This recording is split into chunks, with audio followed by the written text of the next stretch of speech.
nakukulayan na ang isang buwang pinagdrawingang family outing. Overnight pala kami kaya medyo madami kaming dala at ayan, ready na kami ni Boss Colette. Dito nga pala to sa Lian, Batangas. Ayan, sinusulit na ng Boss Colette niya ang aming bakasyon. Alam niyo ba, last year, takot pa siya sa dagat, pero ngayon, ayaw niya nang umahon. At ang aming kambal, enjoy na enjoy din. Ewan ko kung ako lang, pero pag nasa dagat ako, parang peace yung mind ko. Yung gagawin mo lang, mag-swimming, kumain, magpahinga, mag-sightseeing, ganun. Sabi ko nga, pag yumaman ako, bibili ako ng resort. Malayo kasi kami sa dagat, kaya once a year lang kung maligo kami sa dagat.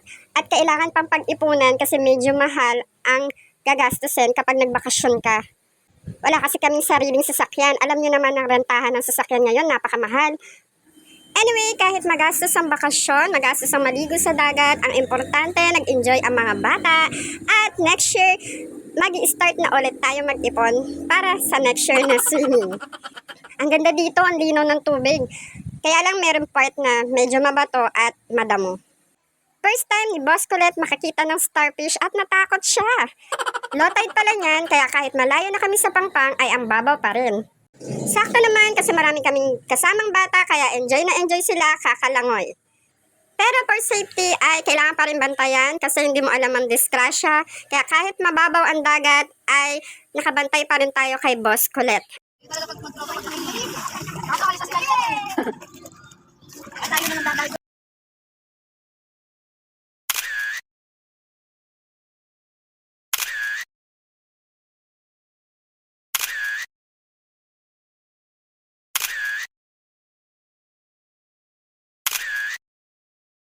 Ngayon ko lang nakita si Boss Colette na ganyan kasaya sa dagat.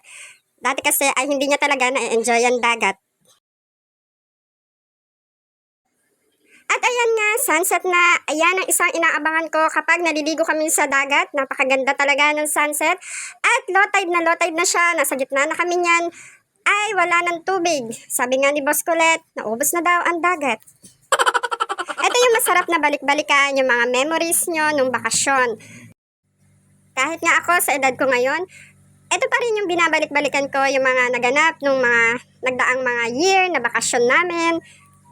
Yung kukwento mo sa family mo, pero kasama mo naman sila nung time na yon. Mga ganong mga bagay, yung mga good memories, bonding. Kaya kahit mahirap ngayon ng pera, pinaglalaanan ko pa rin, pinag-iipunan ko pa rin na makapagbakasyon kami kahit once a year lang.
O siya, hanggang dito na lang muna. See you on my next ganap.